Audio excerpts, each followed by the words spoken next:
La République démocratique du Congo affrontait le Danemark dans une rencontre amicale qui, malgré son statut, avait une importance particulière car au-delà du résultat, ce type de match permet d'évaluer le niveau réel d'une équipe à quelques mois d'échéance majeure. Et après cette rencontre, une question revient avec insistance chez de nombreux supporters congolais. Cédric Bakambu doit-il systématiquement être titulaire et disputer l'intégralité des matchs? Durant cette rencontre face au Danemark, l'attaquant congolais a une nouvelle fois été aligné d'entrée. Et pourtant, il a manqué une occasion en or qui aurait pu changer le cours du match. Une action qui relance le débat sur son rôle au sein de cette sélection. Ce qui interpelle également, c'est la confiance totale dont il semble bénéficier. On se souvient notamment de la rencontre face à la Jamaïque où Bakambu avait disputé l'intégralité des 120 minutes sans être remplacé, une décision qui avait déjà suscité des interrogations chez plusieurs observateurs. Le problème soulevé par certains supporters ne concerne pas uniquement l'efficacité devant le but. Beaucoup estiment que l'avant-centre manque parfois d'activité dans le jeu et qu'il ne participe pas suffisamment à la construction des actions offensives. Pour un numéro 9 moderne, la capacité à décrocher, à créer des espaces et à participer au pressing est devenue essentielle. À ce niveau de compétition, chaque détail compte. Et si la RDC veut réaliser une belle Coupe du Monde, elle devra afficher un niveau de jeu supérieur à celui aperçu lors de cette rencontre. Parmi les satisfactions, plusieurs regards se tournent vers Fiston Mayel. L'attaquant continue d'impressionner par son engagement, sa mobilité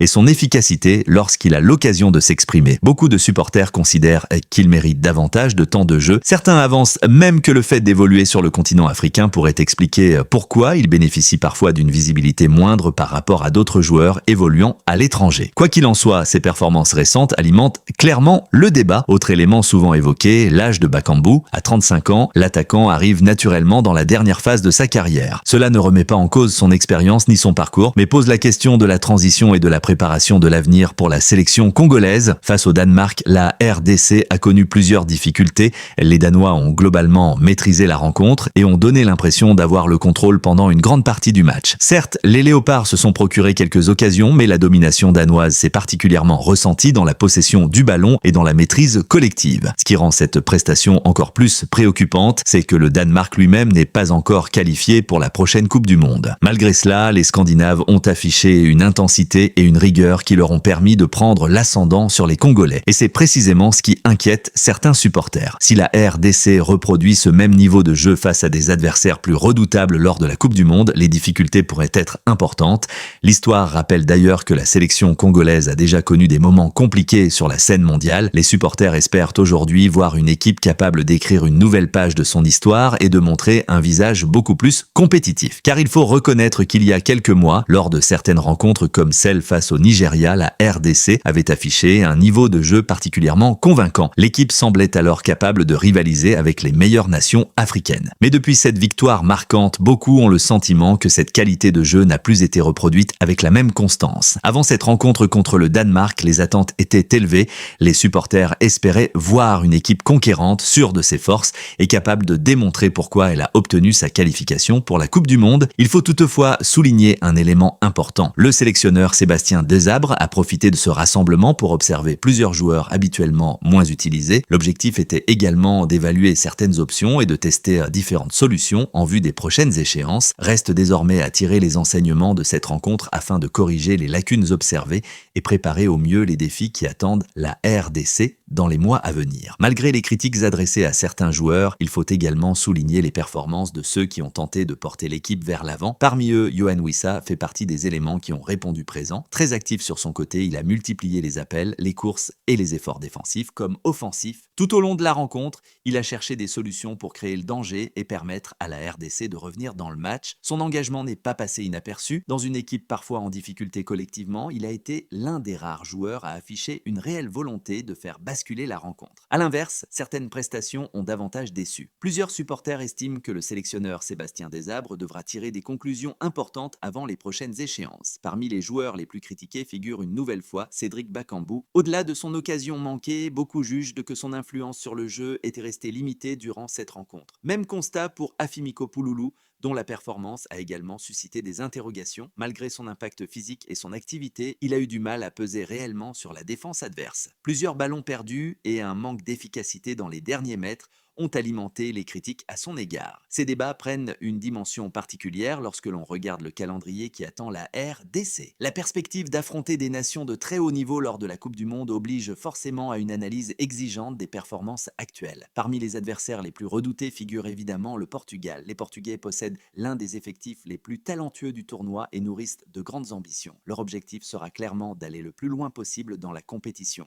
L'attention sera également portée sur Cristiano Ronaldo qui pourrait disputer la dernière Coupe du Monde de sa carrière, une motivation supplémentaire pour une sélection portugaise qui voudra marquer l'histoire. Dans ce contexte, les supporters congolais s'interrogent. Si la RDC reproduit le même niveau de jeu affiché face au Danemark, les difficultés risquent d'être importantes contre des adversaires d'un tout autre calibre. Au-delà du résultat, ce match amical possédait aussi une dimension psychologique. Les performances réalisées avant une grande compétition influencent souvent la confiance des joueurs, mais aussi celle des supporters. On l'a vu récemment avec d'autres sélections africaines. Une défaite ou une prestation décevante lors d'un match de préparation peut rapidement faire naître des doutes, même lorsque l'objectif principal reste la compétition officielle. Pour la RDC, le défi est donc double, continuer à progresser sportivement tout en conservant la confiance acquise grâce à la qualification historique pour la Coupe du Monde, car il ne faut pas oublier l'essentiel, cette qualification représente un immense accomplissement pour le football congolais. Après plus de 50 ans d'absence sur la scène mondiale, les Léopards ont enfin réussi à retrouver la plus prestigieuse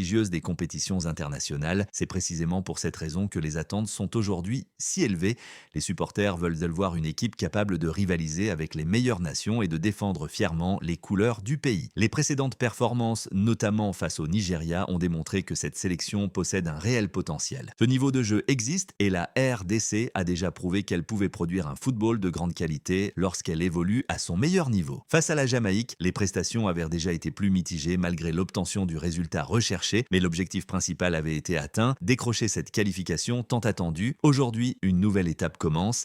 Il ne s'agit plus seulement de participer à la Coupe du Monde, mais de s'y présenter avec les meilleures garanties possibles. D'après de nombreux observateurs, la défense reste globalement l'un des secteurs les plus rassurants de l'équipe. En revanche, le milieu de terrain et l'attaque apparaissent comme les chantiers prioritaires à quelques mois du tournoi. La circulation du ballon, la créativité offensive et l'efficacité devant le but devront être améliorées pour permettre à la RDC d'espérer rivaliser avec les meilleures sélections de son groupe. La concurrence pour les places de titulaires reste donc ouverte. Plusieurs supporters réclament davantage de temps de jeu pour certains jeunes talents capables d'apporter de la fraîcheur, de l'énergie et de nouvelles solutions offensives. Des joueurs comme Noah Sadiki font partie des profils régulièrement cités lorsqu'il était question du futur de cette sélection. Leur progression pourrait représenter un atout important pour les échéances à venir. Une chose est certaine, le sélectionneur et son staff disposent encore de plusieurs matchs pour ajuster leur choix et trouver la formule la plus performante avant le début de la compétition. La qualification est acquise, mais le plus difficile commence désormais. Les Léopards devront transformer leur potentiel en certitude s'ils veulent créer la surprise lors de la Coupe du Monde. Et vous, pensez-vous que la RDC possède les armes nécessaires pour réaliser un grand parcours ?